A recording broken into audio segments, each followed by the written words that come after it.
کہ جس نے اس قرآن کا ایک کلمہ نہیں صرف ایک حرف پڑھا اس کو اللہ ایک نیکی عطا فرماتا ہے جو 10 نیکیوں کے برابر ہوتی ہیں۔ وہ ہم دنیا کے 10 دینار لینے کے لیے، دنیا کے درم و دینار کے لیے، ہر قسم کی قربانی کے لیے تیار، لیکن اس کے لیے وقت نکالنے کے لیے تیار نہیں ہے کہ جو ایک ایک نیکی کل قیامت کے دن کتنی قیمتی ہے۔ جاؤ اس حدیث کو پڑھ کر دیکھو جس میں میرے آقا نے فرمایا ایک بندہ جب اس کا میدان لگے گا، نیکیاں اور برائیوں کے پلڑے کو جب تولا جائے گا دونوں برابر ہیں، میرا اللہ کہتا ہے نجات چاہتا ہے جاؤ ایک نیکی لے کر آؤ۔ ایک نیکی کے لیے کہاں کہاں نہیں ہو جائے گا، کس کس رشتے کا دروازہ نہیں کھٹکھٹائے گا، وہاں پر آپ پر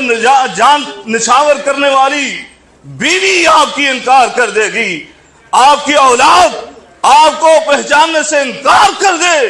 وہ ماں باپ جو آپ کے لیے قربانیاں دے وہ کہیں ہم نہیں تمہیں جانتے تم کون ہو۔ قرآن کہتا ہے کہ وہاں تو لِكُلِّ امْرِئٍ مِّنْهُمْ يَوْمَئِذٍ شَأْنٌ يُغْنِيهِ، ہر بندے کو نفسا نفسی کا عالم ہوگا۔ ایک نیکی کے لیے، ایک نیکی کے لیے یہ در در دھکے کھائے گا، اور آج ایک حرف پڑھتے ہو تو 10 نیکیاں مل رہی ہیں، تب بھی نہیں پڑھتے ہو، تب بھی اس نیکی کو حاصل نہیں کرتے ہو۔